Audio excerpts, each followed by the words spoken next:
The starship times, eternal dawn times, cut through space like a blade through silk. It was the largest vessel in the Valorian fleet, a monument to Queen Ariath's 1,000-year reign. Behind it, 40 warships followed in perfect formation, their weapons ready, their shields at maximum power. Nothing in the known galaxy would dare attack such a force. Taeyong Kim didn't care about any of that. He was 3 levels below the command deck, elbow deep in a cooling system that kept making strange noises. His work suit was stained with grease, and his tools floated around him in the low-gravity maintenance shaft. He was an engineer, not a warrior. Politics and power meant nothing when a pump was failing. "Kim, you there?" The voice crackled in his earpiece. "Yeah, Minho, what's wrong?" Taeyong grabbed a wrench from the air and tightened a loose bolt. "Nothing's wrong. Just checking if you want to grab food after shift." "Hana says the kitchen has real earth beef today." Taeyong smiled. Minho Park and Hana Song were the only other humans on the Times, Eternal Dawn *. In a crew of 3,000 aliens, the 3 of them stuck together. "Tell Hana I'll be there. Just need to finish this repair." He didn't know it would be his last normal conversation for a very long time. 2 hours later, alarms screamed through every corridor of the ship. Taeyong dropped his tools and ran toward the nearest emergency station. The lights had turned red, and the deck shook beneath his feet. Through the porthole windows, he saw flashes of weapons fire. Ships were exploding in the distance, bright flowers of destruction blooming in the void. The fleet was under attack. Taeyong reached the emergency station where crew members were gathering. Most of them were Valorians, tall and elegant with silver skin and eyes like liquid metal. They moved with grace even in panic, their natural superiority showing in every gesture.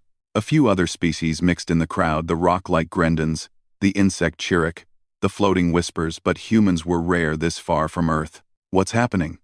Taeyong asked a Valorian officer. The officer barely looked at him. "Kresh.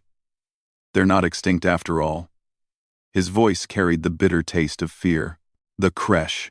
Taeyong had heard stories. Every species had. They were the nightmare that parents used to scare children. A parasitic race that infected other beings, turning them into more Kresh.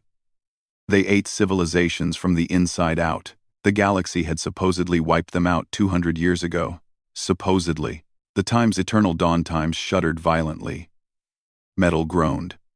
Something had hit the ship hard. The lights flickered and died, replaced by emergency strips that glowed a sickly green. Taeyong felt the deck tilt beneath him, and his stomach dropped as the artificial gravity failed. They were going down. The crash was chaos. Taeyong grabbed onto a support beam and held on as the ship tore through an atmosphere it was never designed to enter. The hull screamed. Metal ripped like paper. People who couldn't hold on flew through the corridors, bouncing off walls and ceilings. Taeyong closed his eyes and prayed to gods he didn't believe in. When the ship finally stopped moving, he was alive. Bruised, bleeding from a cut on his forehead, but alive. He pulled himself through the wreckage, looking for survivors.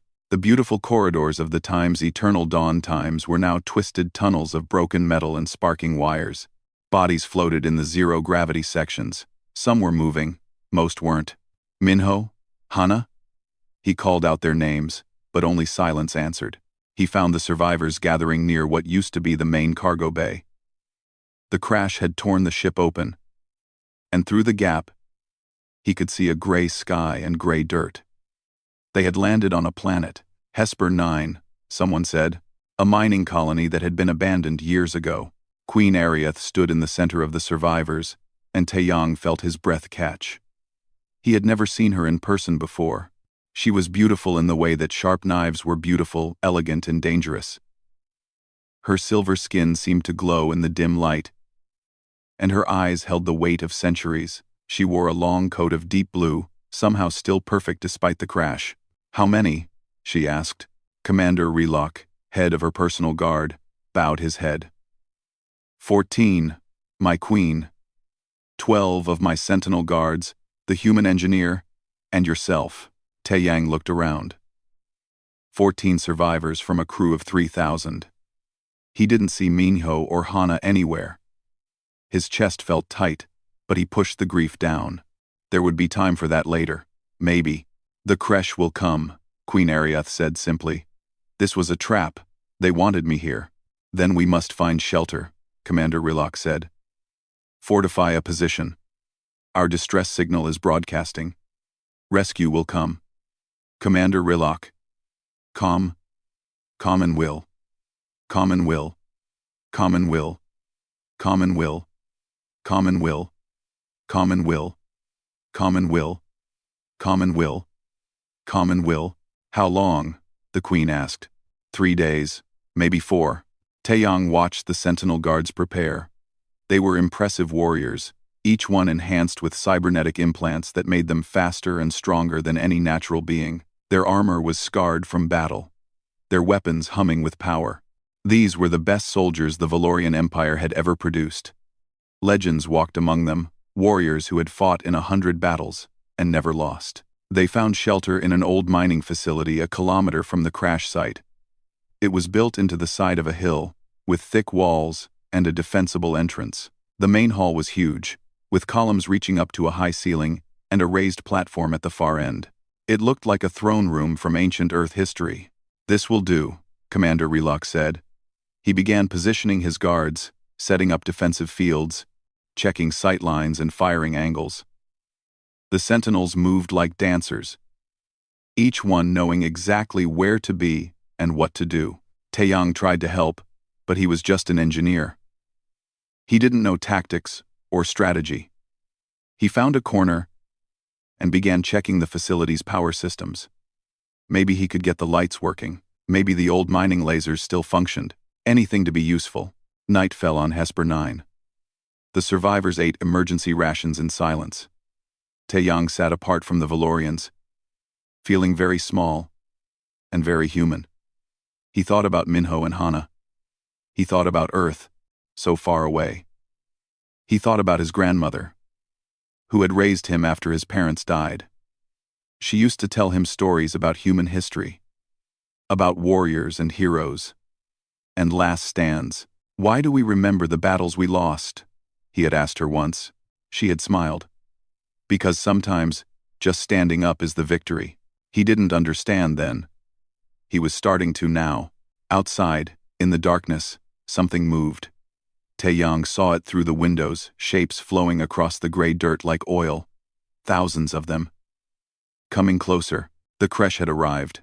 Commander Rilok saw them too. Positions, he shouted. The sentinel guards moved to the entrance, weapons ready. Queen Ariath climbed onto the raised platform and sat in an old supervisor's chair. She looked like she belonged on a throne, even here in this abandoned place. Taeyang picked up a plasma torch from a toolkit. It wasn't much, but it was better than nothing.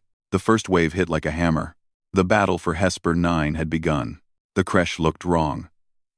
That was the first thing Taeyang noticed when they poured through the entrance. They didn't look like any living thing should look. Their bodies were black and wet, like they were made of living tar. They had too many limbs, and those limbs bent in directions that made Taeyang's eyes hurt. Some walked on 4 legs, some on 6, some seemed to flow across the ground like snakes. But the worst part was the faces. Every creche had a face, but none of them were the same. Taeyang saw Valorian features stretched across black flesh. He saw Grendon's stone-like skin melted into organic horror. He saw the faces of a dozen species, all twisted and wrong. These weren't just parasites. They were thieves, stealing the shapes of everything they consumed.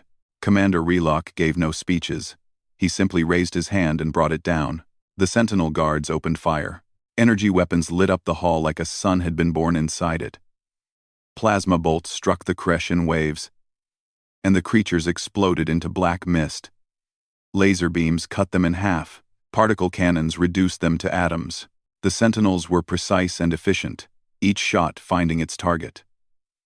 Within 30 seconds, 100 creche lay dead or dying. Taeyang watched from his position by a side corridor. He was supposed to guard the flank, but nothing had come his way yet. The plasma torch in his hand felt like a child's toy compared to the weapons the sentinels carried. The crash kept coming. More poured through the entrance, climbing over the bodies of their dead without hesitation. The guards kept firing, their weapons humming with power, their enhanced reflexes allowing them to track multiple targets at once. It was beautiful in a terrible way. Like watching a perfect machine destroy everything it touched. Then the second wave arrived, and everything changed. Commander Relock fired his plasma rifle at a crash that was charging straight at him. The bolt hit center mass, but the creature didn't explode. It staggered, smoking, but kept coming. Relock fired again. The crash's flesh bubbled and burned, but it was still alive, still moving. They're adapting, one of the guards shouted. His name was Kento, a veteran of 60 years. Fear touched his voice for the first time. All along the defensive line, the guards were seeing the same thing. The Kresh that had died so easily in the first wave were now resistant to energy weapons. Their bodies were changing, evolving in real time to counter the threat. What should have killed them instantly now barely slowed them down. Switch to kinetic protocols, Commander Relock ordered. The guards adjusted their weapons, activating backup systems that fired solid projectiles instead of energy. Bullets ripped through the Kresh, tearing black flesh and breaking bones. It worked better, but even then, the creatures were learning. Taeyong saw one Kresh take 3 rounds to the chest and keep moving, its body hardening where the bullets hit. The battle became chaos. The perfect defensive line started to break as Kresh pushed through the gaps. A guard named Yura went down, overwhelmed by 4 Kresh that tackled her from different angles. Taeyong heard her scream, then saw her body start to change, black veins spreading across her silver skin. She was being infected, transformed into one of them. Commander Rylock put a bolt through her head before the change could complete. Mercy, in its cruelest form. Taeyong's corridor wasn't empty anymore. 3 Kresh had broken off from the main attack and were coming toward him. They moved fast, their many limbs carrying them across the floor and up the walls. He raised his plasma torch and pressed the trigger. The flame caught the first Kresh and set it burning. The creature screamed, a sound like metal tearing, but kept coming. Taeyong backed up, sweeping the torch back and forth. The heat kept them at bay, but barely. These things didn't fear death. They didn't fear pain. They just kept pushing forward. A magnetic spanner was clipped to his belt. Taeyong grabbed it and threw it at the burning Kresh. The tool hit the creature in what might have been its head, and the Kresh finally fell. 1 down. 2 to go. The other 2 split up. 1 going left, and 1 going right. They were trying to flank him. Taeyong realized with cold clarity that these things were intelligent. They could think. They could plan. He ran. Back in the main hall, the situation was getting worse. 8 guards were now 6. The Kresh bodies piled up. But more kept coming. For every one that died, 2 more took its place. The guards' weapons were overheating. Their cybernetic enhancements were starting to fail. 1 guard's arm sparked and went dead, the implants fried by Kresh bioweapons that dissolved metal and flesh alike. Taeyong burst back into the main hall, the 2 Kresh chasing him. "Contact rear!" he shouted. A guard named Suho turned and fired, cutting down one of Taeyong's pursuers. The other leaped at Taeyong, its limbs reaching for his throat. Taeyong fell backward, and the creature landed on top of him. Its weight was crushing. Its face was inches from his, and he could see human eyes in that alien face. Someone's eyes. Someone who had been consumed.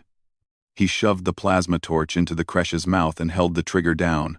The creature's head exploded in flames and black ichor. Taeyong rolled out from under the corpse, gasping, covered in alien blood. "Fall back," Commander Relock's voice cut through the noise. "Fall back to the throne room."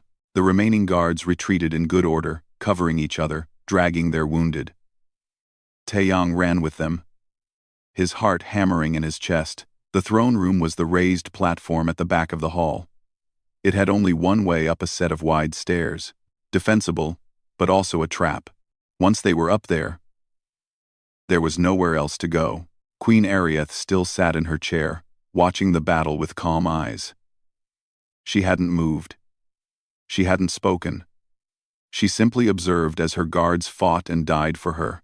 The third wave crashed against them an hour later. By then, they had lost 2 more guards. 4 remained, plus Commander Relock. 5 warriors to hold against an army. Taeyang crouched behind a pillar, his plasma torch long since run out of fuel.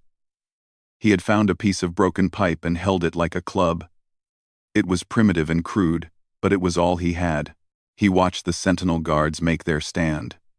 These were warriors who had trained for centuries, who had been enhanced beyond natural limits, who had fought in battles across the galaxy. They were legends, and they were losing. The Kresh had adapted to everything. Energy weapons barely touched them.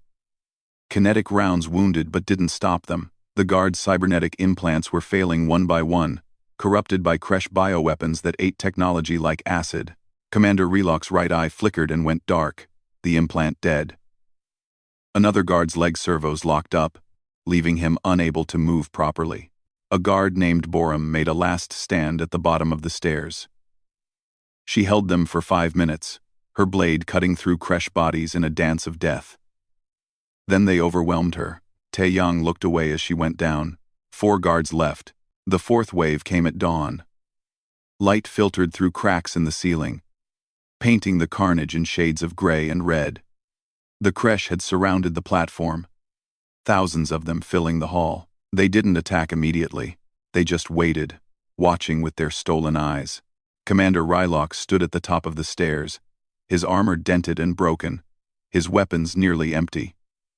Behind him, 3 guards formed a final line. Behind them, Queen Ariath sat on her throne, her hands folded in her lap. Behind everyone, Taeyang leaned against a pillar and tried to stop shaking. "They're waiting," one of the guards said. His name was Hyun, and he was the youngest of the Sentinels, only 80 years old. "They're studying us," Commander Rylock replied. "Learning our last defenses before they attack." "How long until rescue?" Hyun asked. Rylock checked his communicator. 47 hours. 47 hours. It might as well have been forever. The Kresh attacked. They came up the stairs in a black tide, climbing over each other, their limbs grasping and their mouths screaming. The guards fired until their weapons clicked empty, then drew blades and fought hand to hand. Hyun died first, pulled down into the mass of bodies. A guard named June lasted longer, his blade singing as it cut through flesh, until a Kresh bioweapon melted his armor, and the creatures tore him apart. 2 guards left, then 1, then just Commander Relock, standing alone at the top of the stairs, his blade broken, his armor shattered, facing an army with nothing but his bare hands. He looked back at Queen Ariath. She met his eyes and said nothing. Relock turned back to the Kresh. He took a breath, made his calculation, and ran. Commander Relock ran past Queen Ariath without looking at her. There was a service exit behind the throne, a narrow passage that led deeper into the mining facility. He had kept it as an escape route, a final option if everything went wrong. Everything had gone wrong. The last guard, a warrior named Doyun, hesitated for only a second before following his commander. Then came the technicians, who had been hiding in the back, a Valorian medical officer, 2 Grendon engineers, a Chiric navigator. They scrambled toward the exit like insects fleeing light. Taeyang watched them go. He didn't blame them. Survival was natural. Running from certain death was logical. Every instinct in his own body screamed at him to follow, to run, to live. He stayed where he was. The Kresh paused their advance, confused by the sudden absence of defenders. They had been ready for a fight, but the warriors had simply fled. For a moment, the hall was quiet, except for the sound of distant footsteps fading into the tunnels. Queen Ariath sat on her throne, straight-backed and calm. She had drawn a ceremonial blade from her belt, a beautiful thing with a curved edge and a handle wrapped in blue silk. It was meant for display, not combat. Against an army of Kresh, it was useless. She held it anyway. Taeyang stood up from behind his pillar. His legs shook. His whole body shook. He was terrified in a way he had never been before. This wasn't fear of pain or fear of death. This was fear of dying alone, dying meaningless, dying for nothing, he walked toward the throne. Each step felt like lifting a mountain. The Kresh watched him. Thousands of stolen eyes following his movement. They seemed curious, as if trying to understand why this small, weak creature wasn't running. Engineer Kim. Queen Ariath's voice was soft but clear. You should leave. There is still time. Taeyang climbed the steps to the platform. His piece of pipe dragged on the stone, making a scraping sound that echoed through the hall. With respect, Your Majesty, I don't think there is. Why stay? The Queen's eyes studied him. You owe me nothing. Your people owe mine nothing. We barely know each other. Taeyang took his position at the base of her throne, putting himself between her and the stairs. He looked out at the army of Kresh, at the bodies of the guards who had fallen, at the blood-soaked stone. My grandmother told me a story once, he said, about a battle on Earth, thousands of years ago. 300 soldiers held a narrow pass against 1,000,000 enemies. They all died. Your species honors defeat? There was genuine curiosity in her voice. We honor the stand, Taeyang replied. Win or lose, we honor the stand. I see. Queen Ariath settled back in her throne. Then we will stand together, Engineer Kim. Please, he said. Call me Taeyang. Very well, Taeyang. You may call me Ariath. The Kresh began to move forward. Slowly at first, like a tide coming in. Then faster. Then they were running, climbing over each other. A wave of black bodies and grasping limbs, rushing toward the throne. Taeyang raised his pipe and waited. The first Kresh reached the stairs, and Taeyang swung. The pipe connected with the creature's head with a sound like a hammer hitting meat. The Kresh fell backward into the ones behind it. Taeyang swung again. And again. And again. He didn't think. He didn't plan. He just swung. More came. Taeyang moved without grace or skill. He had never trained for combat. He was an engineer, not a warrior. But humans had been fighters before they were anything else. Before they built cities or wrote books or traveled to the stars, they had fought. It was in his bones, in his blood, in the deep parts of his brain that remembered when humans were prey that became predators. A Kresh grabbed his arm. Taeyang headbutted it, breaking what might have been its nose. Another latched onto his leg. He smashed it with the pipe until it let go. They came from all sides, and he spun and swung and struck without stopping. He took damage. A claw raked across his chest, tearing through his work suit and the flesh beneath. Another Kresh bit into his shoulder, and he had to beat it to death while it was still attached to him. Blood ran down his arm. His ribs ached. Something in his knee crunched when he pivoted wrong. He kept fighting. Behind him, Queen Ariath watched in silence. She had ruled for 1,000 years. She had seen every species in the galaxy fight in their own way. The Valorians, with their elegant precision, the Grendans with their unstoppable strength, the Chirruk with their swarm tactics. She had never seen anything like this. Taeyang fought like he was made of rage, held together by stubborn refusal to fall down. There was no technique, no strategy. Just relentless, endless aggression. He swung the pipe until it bent. Then he used it as a spear. When it broke completely, he picked up a piece of Kresh bone and used that. When the bone shattered, he used his fists. The Kresh had adapted to energy weapons. They had adapted to bullets. They had evolved resistance to cybernetic enhancements and advanced technology. They had no adaptation for simple, basic violence delivered by something that refused to stop. An hour passed. Then 2. The Kresh kept coming, and Taeyang kept fighting. His body was failing. Muscles tore. Bones cracked. He was running on adrenaline, and something deeper, something that humans didn't have a name for but all felt when pushed far enough. He fell to one knee.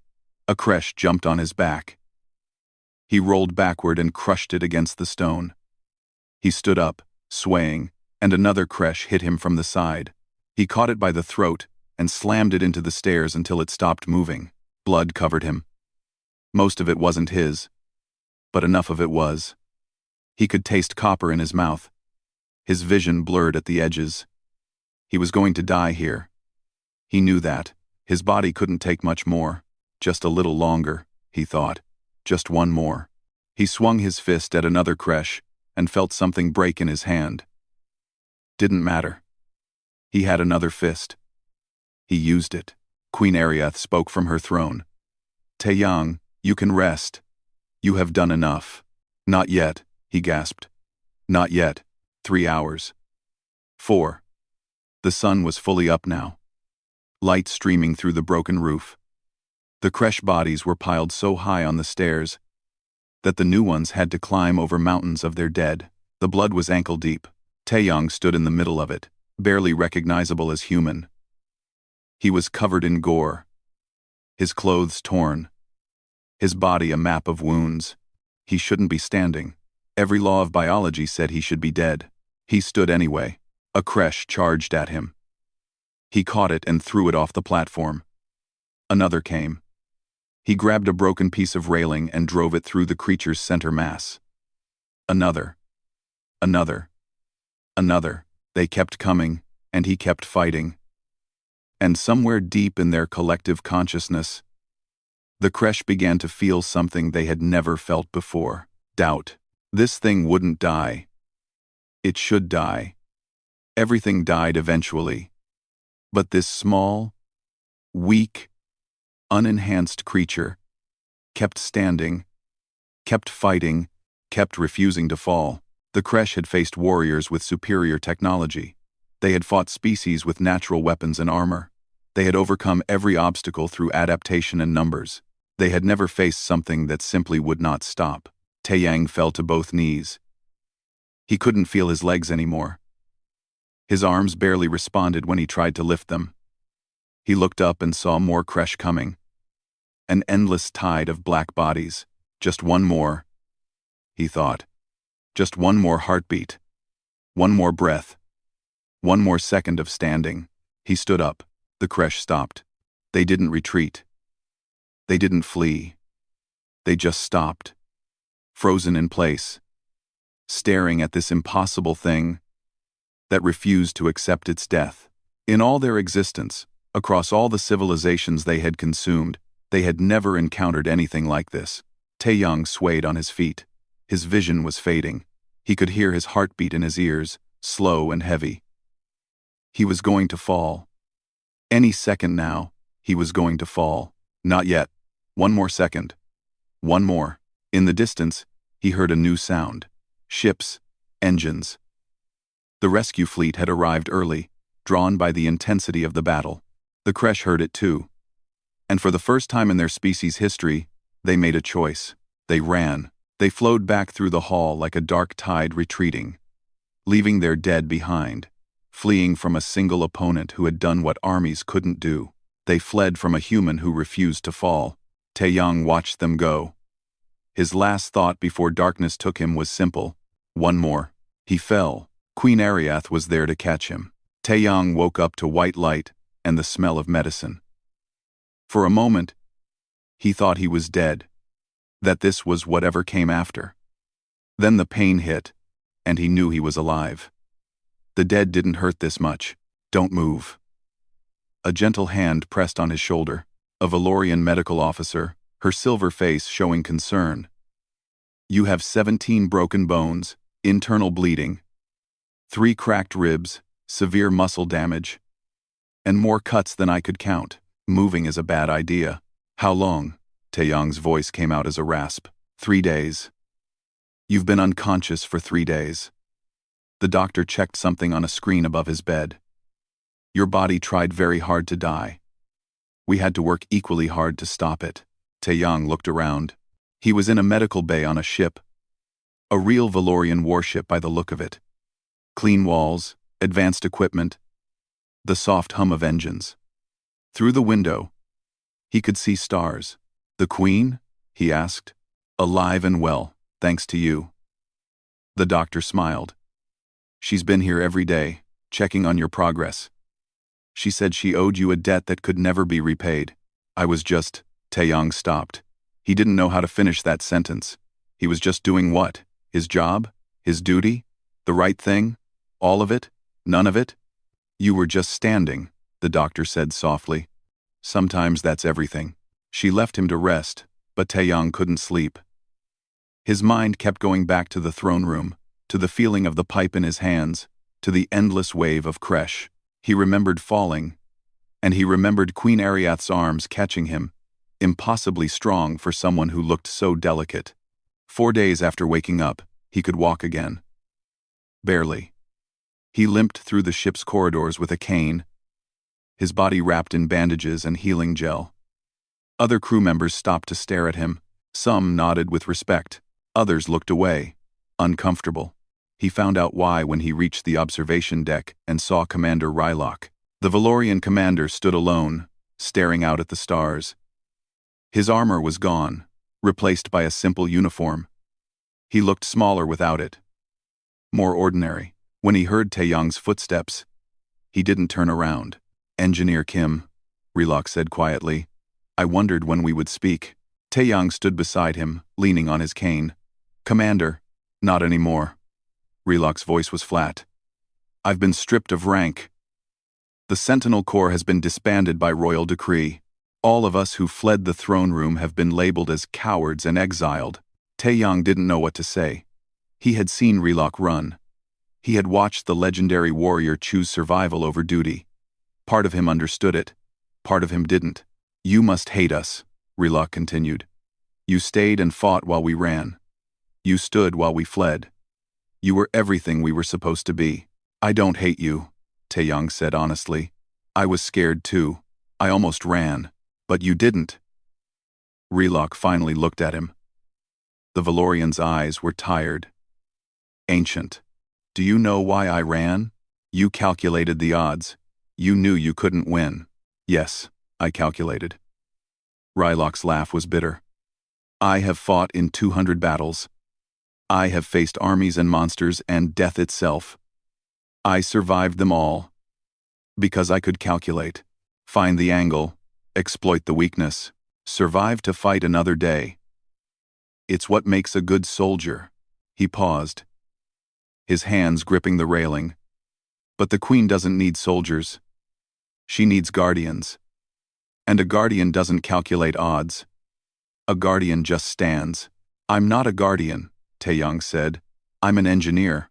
I fix things."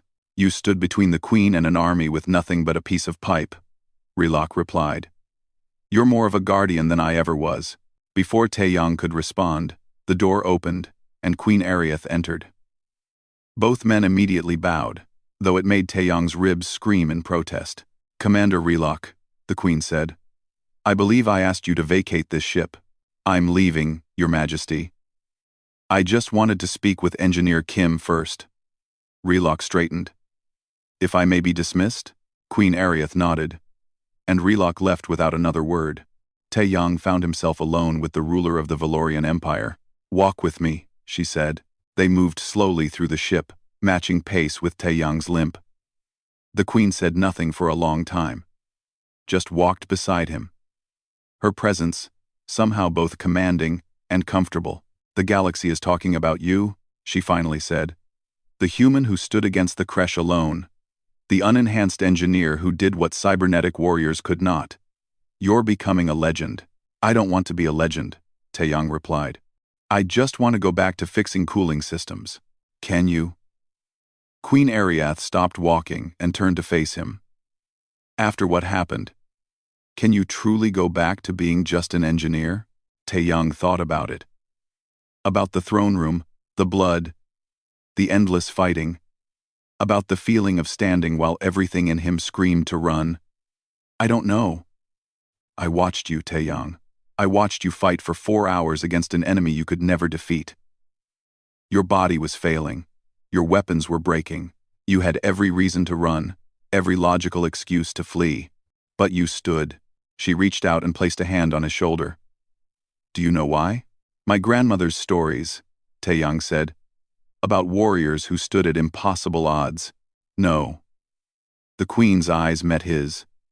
"Stories can inspire, but they don't make you bleed." They don't make you fight when fighting is hopeless. You stood because of something deeper, something your species carries that others have forgotten. What's that? Stubbornness. She smiled. Humans don't know when to quit. You climb to the top of your food chain with no natural weapons, no armor, no special abilities. You just refuse to give up, generation after generation, until you won. That same refusal lives in every human heart. Taeyang thought about Earth, about humanity's long history of surviving things that should have killed them. Ice ages, plagues, wars, disasters. They just kept going, kept adapting, kept standing up one more time. The Sentinel Corps was built on logic and enhancement, Queen Ariath continued. They were perfect soldiers because they could calculate victory. But when victory became impossible, they had no answer. They ran. She walked to the window, looking out at the stars. I need a new guard. Not soldiers. Not warriors enhanced beyond nature. I need guardians who will stand when standing is all that's left, who will fight when fighting is hopeless, who will protect not because they calculate they can win, but because it's right. You want humans in your guard? Taeyang asked. I want you to lead it. She turned back to him. I'm creating the Queen's Guard. A force that protects not through superior technology or cybernetic enhancement, but through will, through the refusal to yield, through standing. Taeyang's mouth went dry. Your Majesty, I'm just an engineer who stood against an army. A human who fought for 4 hours straight, with nothing but primitive weapons and the refusal to fall. You are exactly what I need, Taeyang Kim. He wanted to refuse. He wanted to say he wasn't a warrior, wasn't a leader, wasn't anything special. But he remembered the throne room. He remembered choosing to stand. He remembered that if he had run, Queen Ariath would be dead. Sometimes standing was everything. What would I have to do? He asked quietly. Find others like you. Train them. Build a guard that doesn't rely on technology or enhancement, but on the simple refusal to yield.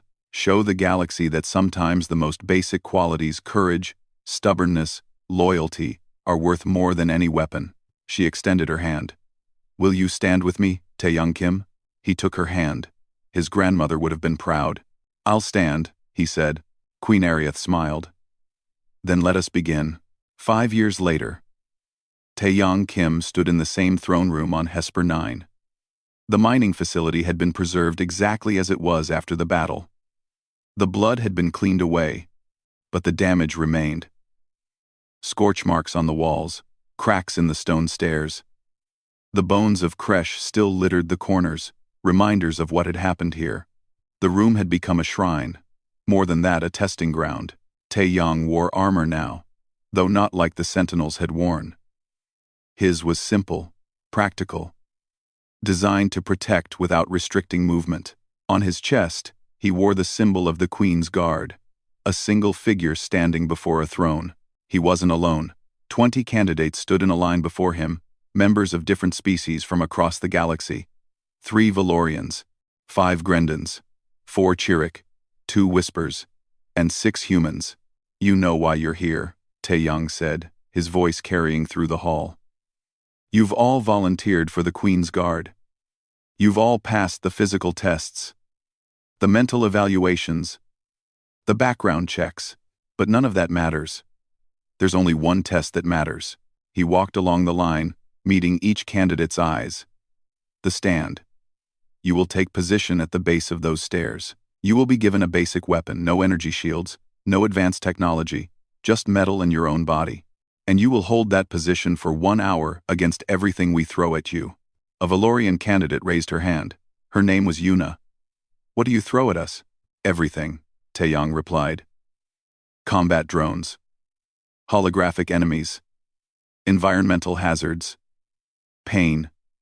Fear. Exhaustion. We will give you every reason to run, every excuse to quit. Your weapons will break. Your body will fail. You will know you can't win. He stopped at the center of the line. And you will stand anyway. Because that's what a guardian does. A guardian doesn't calculate odds. A guardian doesn't weigh costs and benefits. A guardian simply stands. Another candidate, a Grendon named Jimin, spoke up. What if we run? What if we can't take it? Then you fail, Taeyang said simply. There's no shame in it. Most people fail. Even most soldiers fail. Because this isn't about being a soldier. Soldiers fight battles they can win. Guardians stand in battles that are already lost. He gestured to the throne at the top of the stairs. Up there. Queen Ariath will sit and watch. Your job is simple. Don't let anything reach her. For 1 hour. You stand. That's all. The first candidate was a human named Unha. She was small, barely came up to Taeyang's shoulder, and looked more like a scholar than a warrior. She had been a botanist before volunteering, someone who worked with plants and soil. Taeyang handed her a simple metal staff. Ready? Unha took position at the base of the stairs. She looked terrified, but she nodded. The test began. Combat drones swarmed from the entrance, dozens of them, firing non-lethal but painful shock rounds. Unha swung her staff, knocking them out of the air. More came. She kept swinging. The drones adapted, changing their patterns, attacking from different angles. Unha adapted too, learning as she fought. 15 minutes in, her staff broke. She picked up pieces of a broken drone and used those as weapons. 30 minutes in, she was bleeding from a dozen small wounds, her breathing ragged. 40 minutes in, she fell to one knee. Taeyang watched in silence. This was the moment most people quit. When the body was failing. When victory was impossible. When every instinct screamed to run, Unha stood back up. She made it the full hour. When the drones finally stopped, she collapsed on the stairs, barely conscious. But she had stood. Pass, Taeyang said quietly. Over the next week, all 20 candidates took the test. Yuna, the Valorian, failed at 43 minutes. Her calculations told her the battle was unwinnable, and her logical mind couldn't override that knowledge. Jimin the Grendon lasted 51 minutes before his body simply gave out and stayed down. Of the 20 candidates, only 7 passed. 6 were humans. One was a Valorian named Jiho, who had lost his family to the creche and fought with something deeper than logic. He fought with rage and grief, and the refusal to let anyone else suffer as he had. The results didn't surprise Taeyang. Humans had a pass rate of 67%. Other species averaged 2%.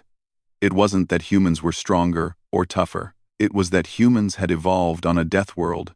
Earth had thrown everything at humanity: ice ages, predators, diseases, disasters, and humanity had survived by simply refusing to give up. Queen Ariath attended every test. She watched from her throne as candidates fought and failed, and sometimes succeeded. After the last test, she descended the stairs and addressed the 7 who had passed. You are now the Queen's Guard, she said. You will protect me not with superior weapons or enhanced bodies, but with your will. You will stand when others run. You will fight when others calculate. You will be the last line, the final defense, the ones who refuse to yield. She looked at each of them. The galaxy will test you. They will say you are primitive, that you rely on outdated concepts like courage and loyalty. They will point to their cybernetics and their energy shields and their advanced tactics. And when they do, you will simply stand. And that will be your answer. The new guards knelt before their queen, and Taeyang felt pride swell in his chest. This was what they had built. Not an army, not a force of enhanced warriors, just people who knew how to stand. The reputation of the Queen's Guard spread quickly through the galaxy. At first, other species mocked them.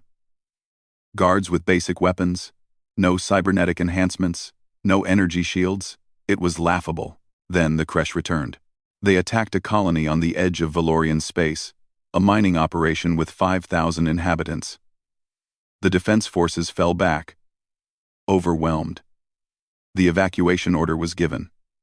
Everyone ran, except for the 3 Queen's Guards stationed there, 2 humans named Inwu and Bora, and 1 Valorian named Jiho. They took position at the colony's main entrance, and stood. For 16 hours, they held against thousands of Kresh, buying time for every transport to escape. When reinforcements arrived, they found 3 guards still standing, surrounded by mountains of Kresh bodies. All 3 survived. The entire colony survived. The galaxy stopped laughing. More volunteers came. Species that had mocked the Queen's Guard now sent their best candidates.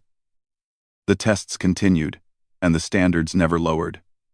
You either stood for the full hour, or you failed. There was no middle ground. 3 years after the first test, the Queen's Guard numbered 50 warriors. 33 were human. The rest were members of other species who had discovered that stubbornness and will weren't uniquely human traits, they were just things humans had never forgotten. Taeyang became Commander Kim, though he insisted people still call him Taeyang.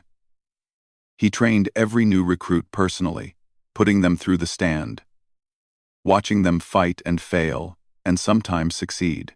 Each time, he saw a reflection of himself in that throne room on Hesper 9, choosing to stand when standing was all he had left. Queen Ariath once asked him if he missed being an engineer. "I still fix things," he replied. "I just fix them differently now." And, how so? "I fix the idea that technology is the answer to everything. That enhancement makes you better. That superior weapons win wars." He looked at the guards training in the courtyard below. A mix of species working together. "I remind people that sometimes the oldest tools are the best ones. Tools like courage, like loyalty, like refusing to quit." The Queen smiled. "And you do this by standing." "By standing," he agreed. On the 10th anniversary of the battle on Hesper 9, a ceremony was held in the throne room. Thousands attended, broadcast across every system in the Valorian Empire and beyond. The Queen gave a speech about the day her guards fled and one human stood, about how that moment changed everything. At the end, she asked Taeyang to speak. He stood before the crowd, this former engineer who had become a symbol, and he kept it simple. "We evolved on a death world," he said. "We climbed to the top of the food chain with no claws, no venom, no armor. We just never learned to give up. Every species in this galaxy has strength. We all have abilities, but some of us have something else." He paused, looking at the faces in the crowd, human and alien alike. "We have stubbornness. We have the refusal to accept that the battle is lost until we stop breathing. The galaxy measures strength in firepower and speed. We measure it in heartbeats. How long can you stand? How many more times can your heart beat before you fall?" He placed his hand over his heart. "The answer is always one more. One more heartbeat. One more breath. One more second of standing." The crowd was silent, and in that silence, Taeyang saw understanding. "That's what the Queen's Guard teaches," he finished. "Not tactics or weapons or strategy. We teach the stand. We teach that sometimes, just standing is the victory. And we teach that you always have one more heartbeat in you. Always." The ceremony ended, but the message spread. Across the galaxy, the story was told and retold. The human who stood when warriors fled. The Queen's Guard, who measured strength in heartbeats. The species that didn't know when to quit. Humanity's reputation changed. They were no longer just technicians and administrators. They were the ones who stood. The ones who, when everything was lost and everyone else had run, would still be there, standing, refusing to fall. And in the throne room on Hesper 9, now a memorial and a training ground, new recruits continued to take the stand. Most failed. Some succeeded, and each one learned the same lesson Taeyang had learned that day when he chose to stay. Sometimes, standing is everything. Sometimes one more heartbeat is all you need. Sometimes the greatest victory is simply refusing to fall. Years later, when asked about the secret of the Queen's Guard's success, Taeyang Kim gave the same answer he always gave. "We stand." And the galaxy understood.